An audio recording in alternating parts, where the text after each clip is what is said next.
資源分配不公係香港發展必須面對嘅問題。面對財政赤字，公務員有得加薪，但係同時間急症室又加價，收走2蚊車資變2蚊2折。另一方面，南丫島嘅居民亦都面對住資源分配不公平嘅問題。但係喺同樣嘅體制下，南丫島居民同埋市區居民面對呢個問題嘅態度又有咩分別呢？今集我哋會透過城市同埋離島嘅能動性，深入分析呢個問題。有咩睇法？有咩可以睇法？政府而家財赤嘛，要收水喉噶啦。咁嗰陣時觀塘5000萬咁樣起個音樂噴泉，呢啲嘢好搞笑。你可以做啲咩啫？嗰啲做唔到咩，冇咩睇法。咁你覺得可以點樣應對啊？哇！應對啊！我呢啲小樹啊，小人物呢啲做唔到啲咩，我做唔到啲咩？你可以做到啲咩啊？你講啊！你講。即係有咩實際行動可以改善到呢個問題咧？你覺得？實際行動，嗱，我覺得認真講，我覺得政府啊咁樣，議員嗰啲咧，應該要認真咁樣反省。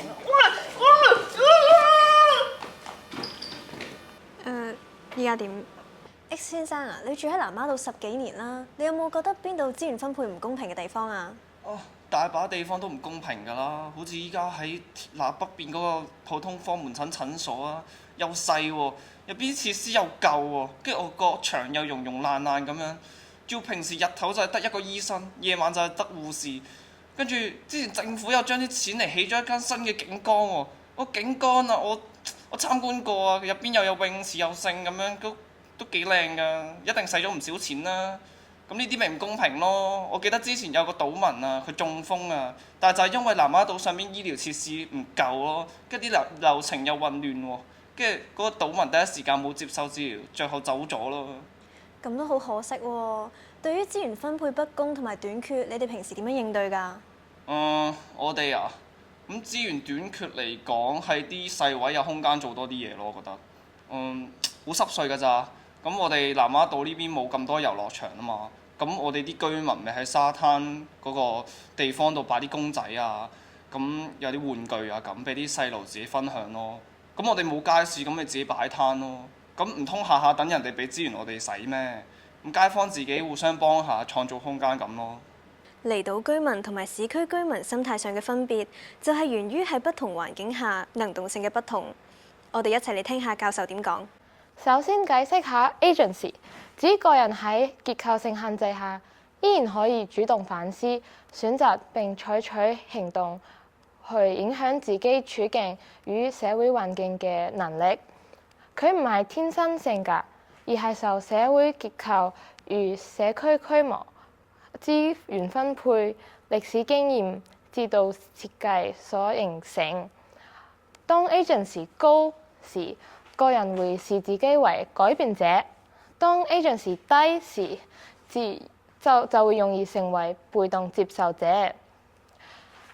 因為南丫島有 strong face-to-face interaction agency， 即係面對面互動強，居民以生活方式同埋生態認同為 core，low economic reliability。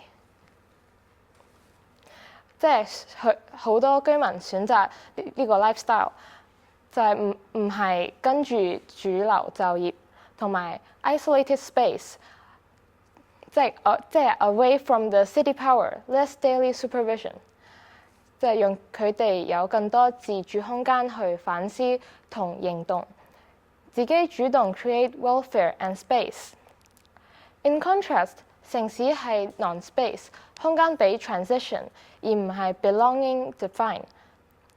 冇空間去想像，好容易俾個制度 trap 住咗，對自己自身力量感到 hopeless to change。依靠 external institution， 例如政府、NGO 去解決問題，而唔係自己或者社區嘅力量。插播一則風暴消息。超強颱風逢逢襲港，10號颶風信號生效。依家係要紮馬先至可以企得穩啊！每個浪都高過燈柱。政府接獲15宗冧樹同埋1宗山泥傾瀉報告。周樹瑩報導。先生啊，棵樹冧正你鋪頭門口喎，有咩睇法啊？有咩睇法啫？拖消防啦！颱風仲會持續幾日喎，怕唔怕糧食短缺啊？你點樣應對啊？唉，唔驚，有政府嘛，有政府唔驚。嚇？唉，講笑咋靚妹，唉，就自己去搶咯。喂，嗰度啊！喂，全港超市經現搶購潮，多區百佳惠康等貨架都被掃空。俾我啊！啲米杯麵俾人搶晒啦，已經。咁你買唔到，諗住點算啊？唉，唔好啊！唉，等啲買海隊咯。唉，唔知做乜嘢。喂，我要杯麵啊！搶購失敗嘅市民寄望以關愛隊嘅資源渡過難關，但係現今物資儲備有限，到底可唔可以依靠呢？叔叔啊，颱風之後南丫島呢度災後清理情況進行成點啊？聽講有棵樹冧正沙灘喎。移走咗啦，我哋啲街坊見到夾手夾腳過嚟清晒佢啦。其他樹好似仲有40幾個義工嚟幫咗手先。哇！咁颱風當時你哋係咪都好擔心啊？當時颱風咁嚴重，南丫島又冇超市，係唔係都主要留喺屋企等支援呢？冇啊，咁咪街坊之間互相照應幫下手咯。我嗰陣時冇水飲啊，隔離陳師奶仲送咗幾支俾我，有排飲啊。其實今次颱風鳳鳳就好似一面鏡，照出咗兩種完全唔同嘅社區生存 mode。主要係城市同離島嘅社區，人同空間有唔同嘅關係。市區嘅市民會搶求、會等關愛隊，呢個唔係市民嘅問題，係市區呢個空間本身就養成咗依賴外部制度嘅文化。市區係一個講 competition、講 hierarchy、resource 由上而下分配嘅系統，人同人之間嘅 bonding 好有限，有 isolated 同 individualistic， 所以災難嚟到，大家第一時間唔係諗住幫鄰居，而係搶資源等救援。最後就會出現冧樹靠政府清，物資搶唔到就會冇辦法嘅情況。但南丫島唔一樣，呢度係一個 small tight knit， 好多人搬嚟呢度，本身就係想主動 escape 市區嘅階級同冷漠 ，escape society。呢度政府同大型機構嘅力量好有限，居民一早明白自己嘅生存係靠身邊嘅街坊。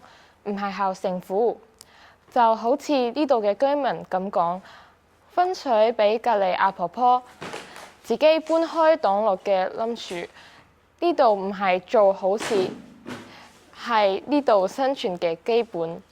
可以見到一種 powerful informal mode of localized and mutual care。哲學家 Judy Butler 講過，所有人類本嚟就係 vulnerable， 互相依賴嘅。南丫島就將呢個 point 活咗出嚟，大家唔係等救援，而係用鄰里之間嘅互助去共同應對呢個危機。呢兩種 mode 嘅分別唔係偶然，係人同空間共同 shape 嘅 result。市區帶嚟 productivity 同 prosperity， 但而帶嚟咗 isolation。而南丫島呢種小社區就向我哋示範咗一個真正有愛 sustainable 嘅社區。應該係點樣？唔係靠 system， 而係靠人與人之間嘅 connection， 互相扶持，去面對所有嘅風浪。